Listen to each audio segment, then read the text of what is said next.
This is Big Podcast. It's Build a Big Podcast, the marketing podcast for podcasters. I'm David Hooper, and this podcast all about growing your audience, getting more people to your podcast, making them care about it, making more money with your podcast, and spreading your message.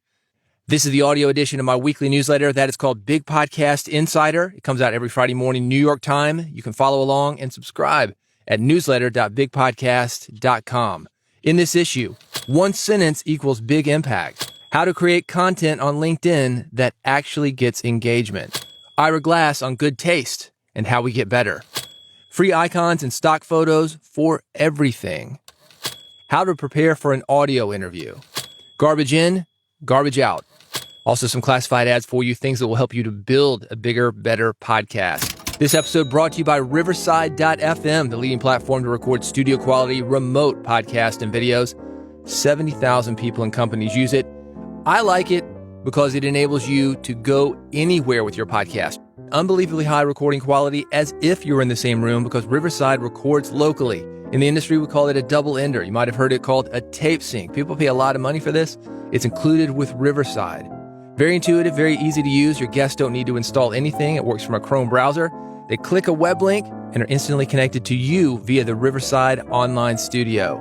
There's an iOS app, so if somebody's got an iPhone, they don't have a computer, hey, you're good. You can still get the interview that you want. And you can try this out now for free at Riverside.fm. They're going to give you a couple of hours. Take a look, take a listen, see how it works for you. I think you're going to like it. And if you do, this is how to get a discount should you choose to subscribe. Big Podcast, that's the code BIGPODCAST. That's Riverside.fm. To get 15% off, use the code BIGPODCAST, BIGPODCAST. You've been here before. You know how this works. I'm going to go from story to story to story. And when I transition, you're going to hear this sound. Here's how it works. Ready? One sentence equals big impact. It's very common for podcasters to want to change things up with their podcast. Sometimes this is because they want to attract more listeners and make more money. But many times it's because they want to have a feeling that their messages matter and that what they're doing is making a difference in the world. I get it. For years, my work focused on marketing pop music and working in any form of entertainment, including podcasting. Sometimes it can be difficult to see significance beyond that.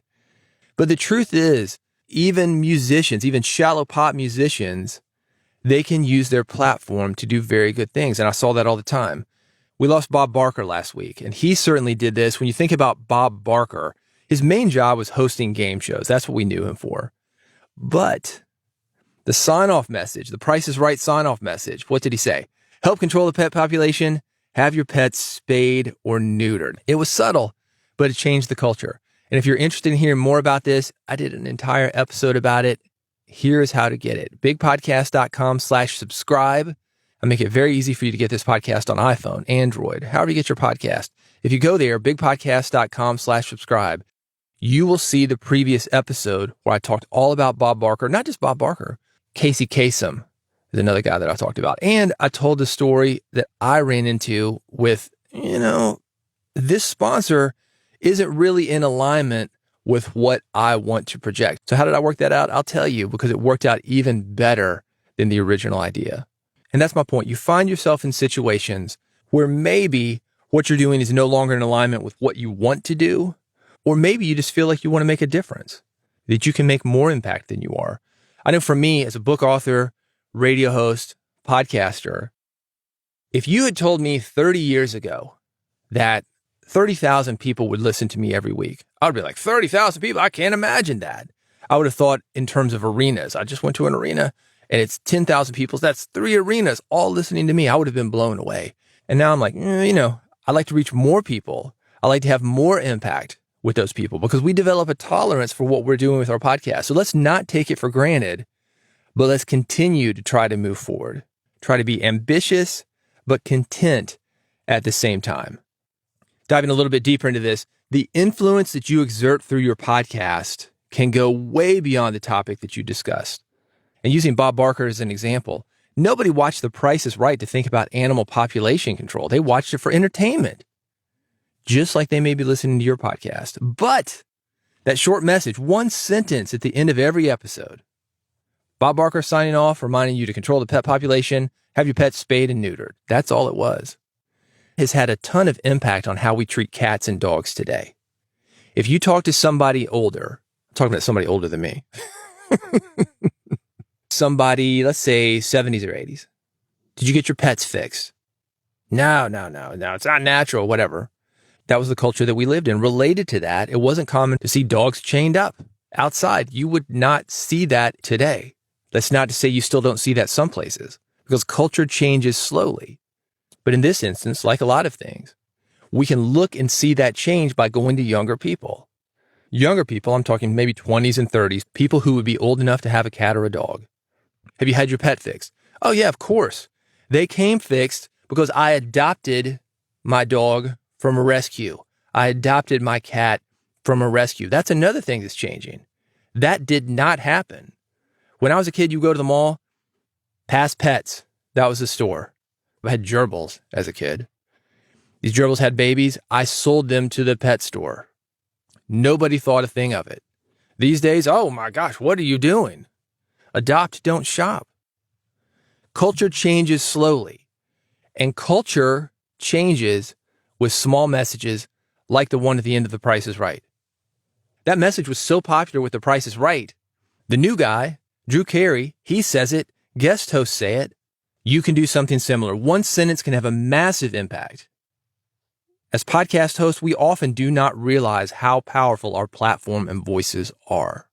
But even if it's just 30,000 people, even if it's just 1,000 people, think back a few years ago. Man, I'd love to reach 1,000 people every week. Okay. Are you doing it? Great. That's a lot of people. 100 people. You had a room with 100 people. That's a lot. And one sentence, that can impact a lot of people, especially over time. Something beyond one sentence, by the way. This is definitely something you can do. You think, I don't want to get preachy. I don't want to give that one sentence. That might be too much.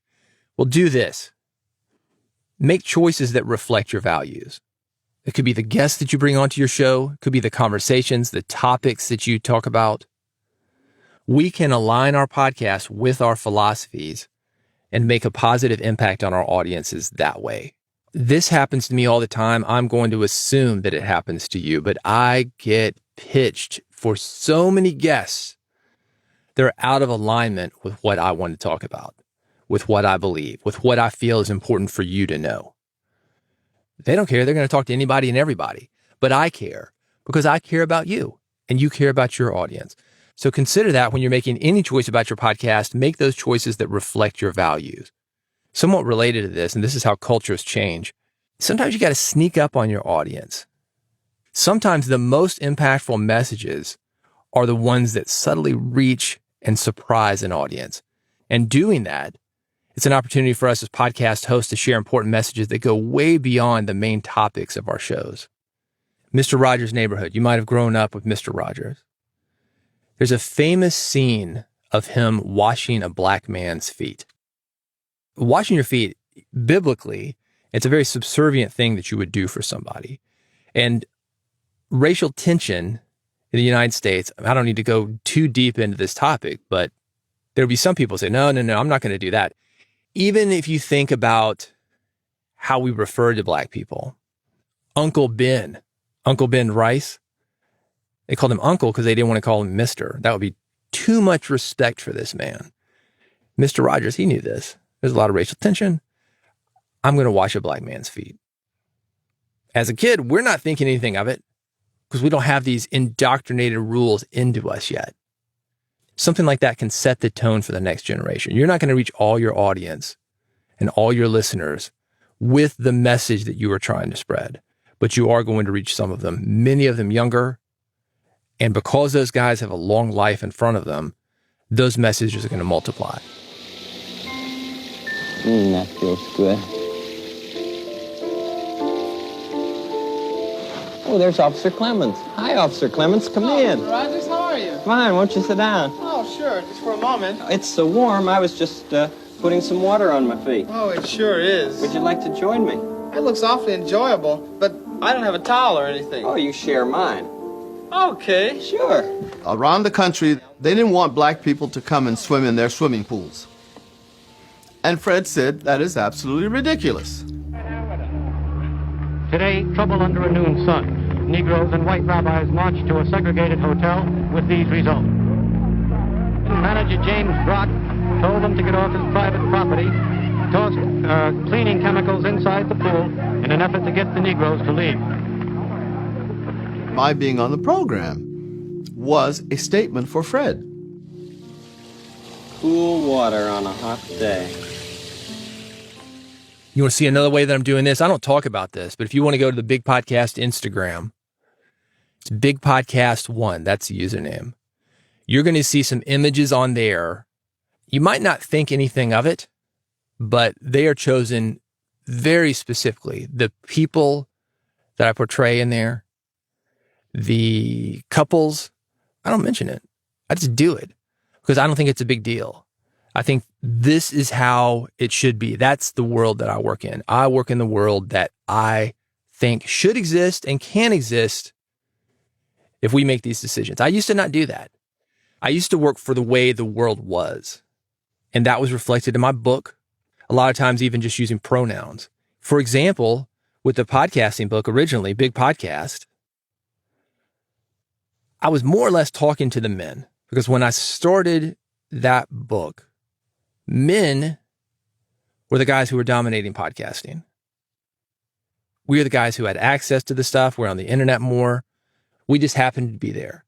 And because we were the guys in the room, there were more of us than there were women, other demographics.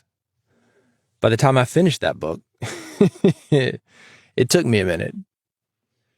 That had changed. So I had to go in. I didn't have to, but I wanted to. I believe that podcasting is for everybody. I changed it to something that was more reflective of who was podcasting at that time. And I started thinking about it. Why do we have to wait? Let's make this what we want to make it. And you've got that opportunity with your podcast. If you want more thoughts, newsletter.bigpodcast.com. How to create content on LinkedIn that actually gets engagement. If you are on LinkedIn and you want more attention for what you are doing, Thomas Strider, he's got some ideas that will help you. I've got them linked at newsletter.bigpodcast.com. Let me give you a couple that caught my attention. They are very similar to what we see podcasters doing on Apple Podcasts and elsewhere. The first, they're known as engagement pods. You might not be familiar with that name, but this is definitely something that you see in podcasting. There are groups of people who engage with you to trick the system, Apple Podcasts, whatever the system is, the man, into thinking that your content is popular. Let's talk about that one. Avoiding engagement pods. A podcasting version of this is working with other podcasters to subscribe, review, and interact with other people's shows. One of the big problems in doing this is that it messes up the people who listened to this podcast also listened to these podcasts. It can mess up the recommendations. And once you do that, I mean, it can change. But when you set the pace, because new people go into your podcast are seeing this, people who listen to this podcast also listen to these podcasts.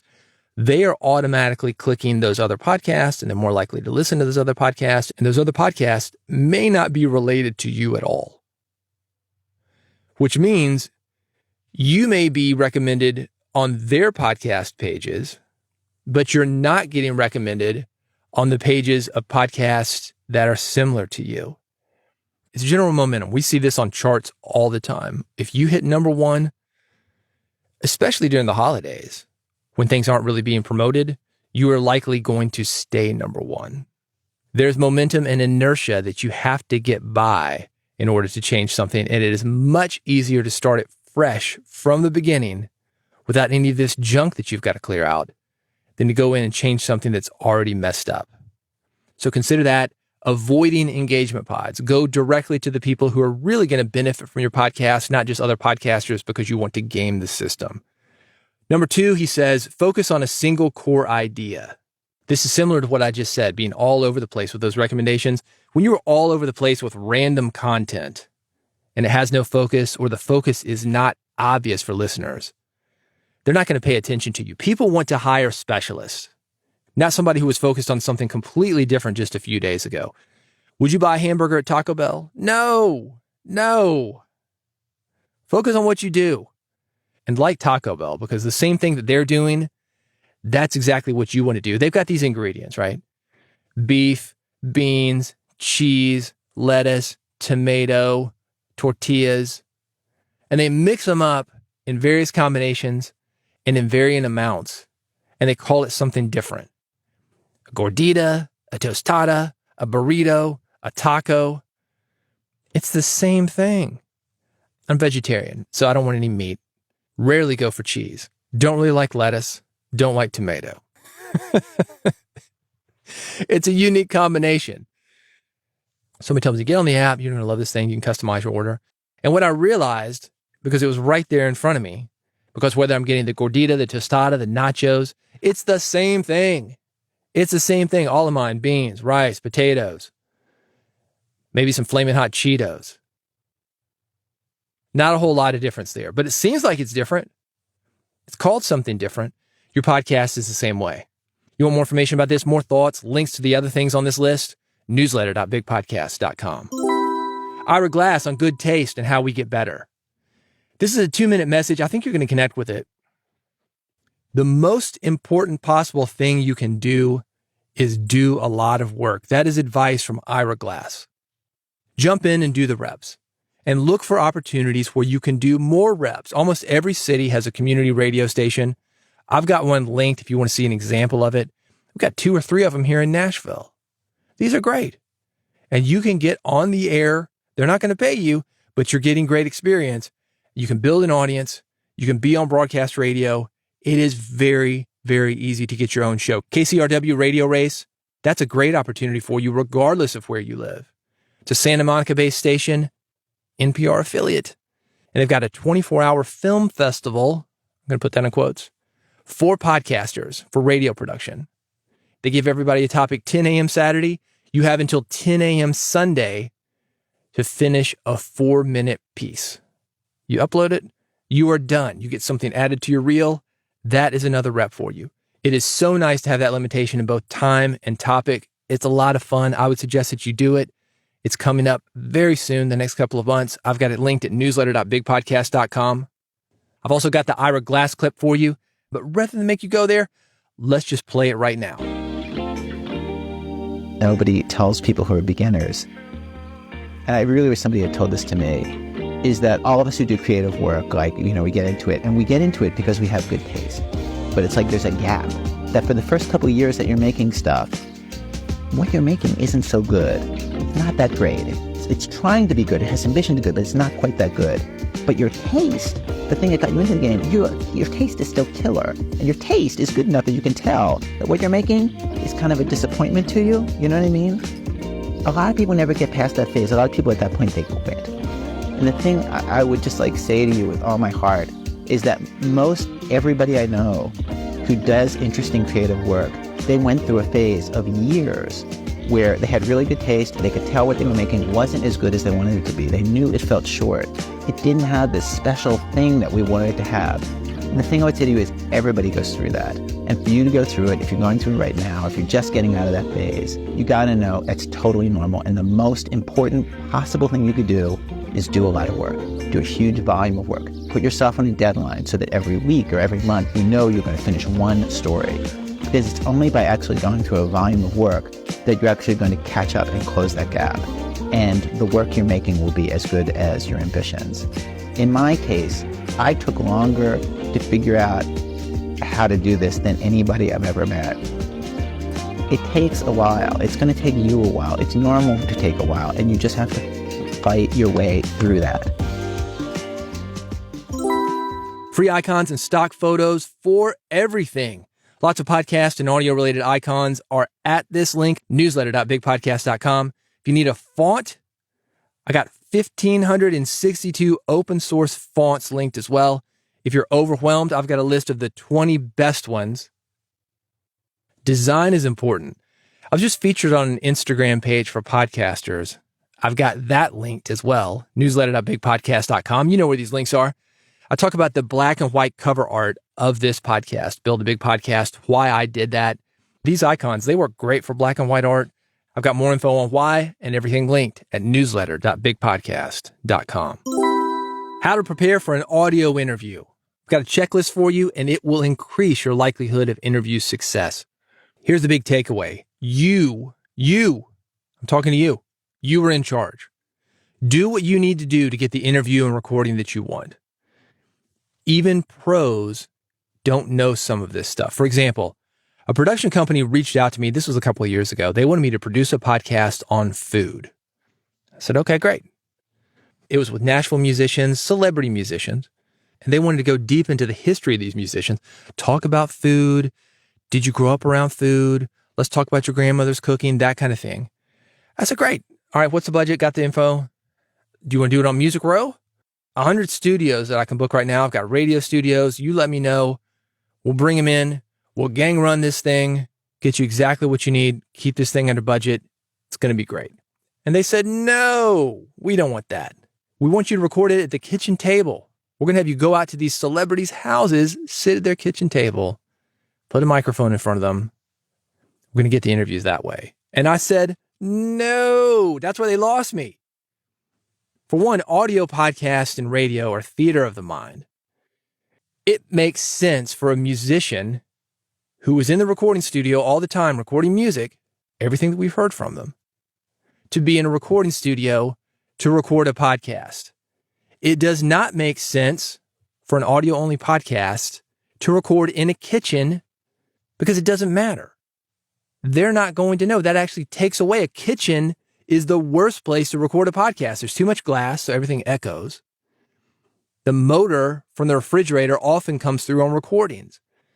If you look at a spectral analysis of audio, and you look at something done in the studio, and you look at something done in the kitchen, you're going to see a horizontal line on the one done in the kitchen. You might not hear it, although it is affecting your audio. You might not know what it is, although it is affecting your audio.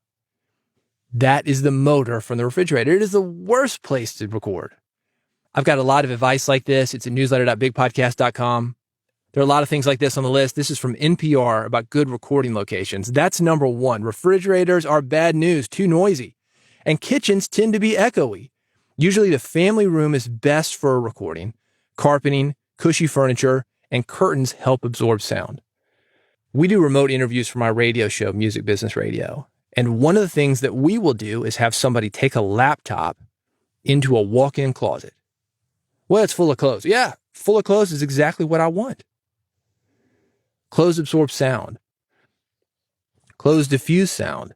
What doesn't absorb sound is it hits it right back to you. A slap back are things like glass and things like metal and stone.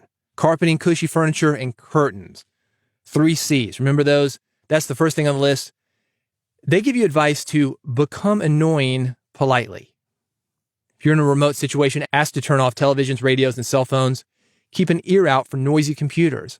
And in some cases, you'll need to close windows or turn off air conditioning. It's the same thing as that hum. You might not be able to hear it, but it is affecting your audio. Those low frequencies, and look, I'm not an audio engineer. I don't consider myself one. Like I mentioned, down the street from Music Row, know all those guys, or enough of them. This is spoken word, not music. We don't need this kind of fidelity. But what we don't want is a bunch of stuff mucking up our voices. Voices are important. Messages are important. You owe it to your audience and you owe it to your guest to get the clearest, best recording that you can.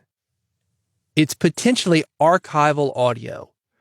When these guys reached out to me about doing this podcast, they were talking to big musicians. I'm talking Garth Brooks level, Reba McEntire level, Willie Nelson level. There were some good guys on this thing, and they were not being very respectful of that audio. If somebody's going to say it, it's worth recording.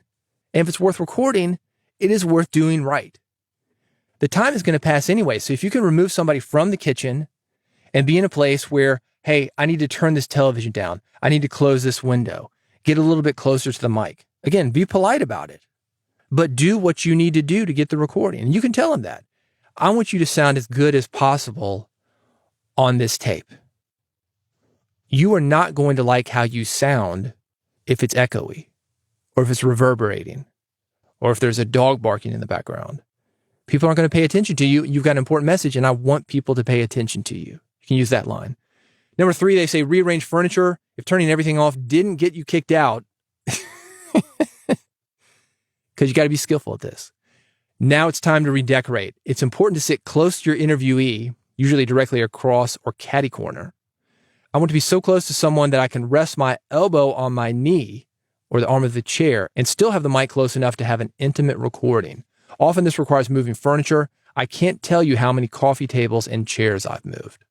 Here's something specific for when you're in an office. If I'm in an office, I nearly always ask people to get out from behind their desk. By the way, I try to never interview someone on a couch. I find it uncomfortable because of the odd angle you have to sit at to be close and able to look them in the eye. That sounds bold, I know. Maybe it is bold. But again, there's skillful ways of doing this.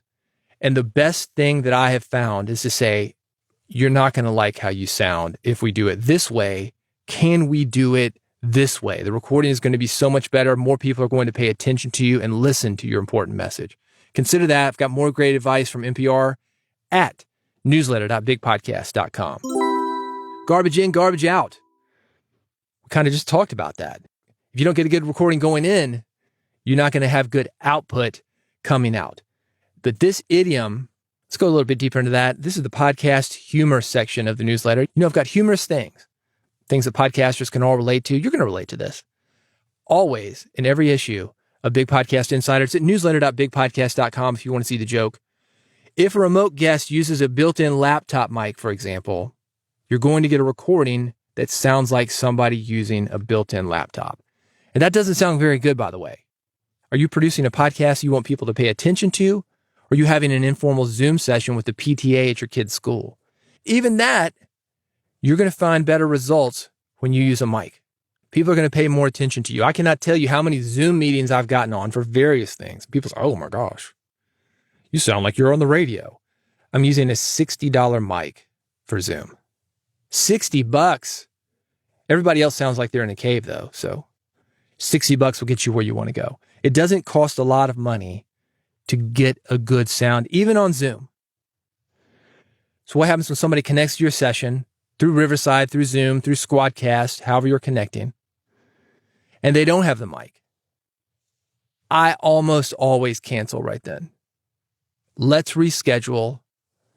Let's wait till you get the equipment that you need, and let's get the recording that you deserve. And that can be uncomfortable. But again, your audience deserves the best. Your guest deserves the best. To clarify, ironically, the people with the most important message, the most important guests, because they are difficult to come by and I want to make sure that I get them, those are the ones that I probably would not reschedule. I mentioned Willie Nelson earlier. If Willie connects via tin can and a string, I'm taking it. Dolly Parton, tin can and a string, we're good. But for everybody else, you need to get a good recording of them with a microphone from a quiet place, because garbage in, garbage out. They might not care because they're on to the next place. I corrected a guy one time. He was talking into the wrong side of the mic. He was using an AT mic, Audio-Technica, and they've got a model of mic where it looks like you would talk into it in the end, an end address microphone, but you talk into it in the side. And this guy sounds weird to me. I said, can you talk on the side? Because this is on video. I said, yeah, you've got a microphone where you should be going into the side. I said, it looks weird. It happens all the time. He's like, well, I've done 100 podcasts just like this. All right. That podcast did not get used. I didn't cancel it right then. I said, we'll try it. But it sounded like balls. And it wasn't to the standard that I thought my listeners deserved. So, go on. It would have been 10 seconds for him to fix that and not only sound great on my podcast, but sound great on all the podcasts moving forward. Nobody had told him that. You're not doing a service to your guest if you do not tell them, hey, you could do this little thing, one little thing, and sound better. And some people aren't going to listen. This guy kind of got into it with me. I've done 100 of these. Oh, all right, buddy. Yeah, gotcha. Well, they all sounded like balls. You want more thoughts on this? Newsletter.bigpodcast.com. Classified ads for you. Swell AI automates writing podcast summaries, articles, social posts, and more. You can manage multiple shows in one dashboard, build custom templates for each show, It connects with Google Drive, Dropbox, and Zoom, and it automates your episode notes. It's quite amazing. We are living in the future, my friends. Get started for free. I've got a link for you, newsletter.bigpodcast.com. Hey, if you're ready for more, you like the podcast, you like the newsletter, you want to get personal help from me and also get connected with a group of professional podcasters who are working just as hard as you are, I've got something called Big Podcast AMP, AMP. It stands for Audio Monetization Program. And the reason I lead with that is because if you can't monetize what you are doing, you're not going to get your message out. It's not all about money, but that is an underlying thing. No option is off the table. So if you're interested in sponsorships, Patreon, something that's fan-funded, you've got a back-end product, you've got consulting. I've done it all and I'm doing it all. I will help you to do that. It's called Big Podcast AMP. This is how to get more information. bigpodcast.com/AMP, AMP, bigpodcast.com/AMP. That's got more information. Reach out if you got any questions. I'm happy to answer them. We've been working together, so we got to like each other, man. And you've heard the podcast. You kind of know what you're getting into, but if you got questions, do reach out. If you're not ready for that yet, you got to subscribe to the podcast. Well, you don't have to, but you're here already, man. You made it to the end. You might as well. Bigpodcast.com/subscribe. Steal the subscription page because it's very effective to getting more listeners. And this is how you do it. 3 buttons, one for iPhone, one for Android, one with an RSS feed.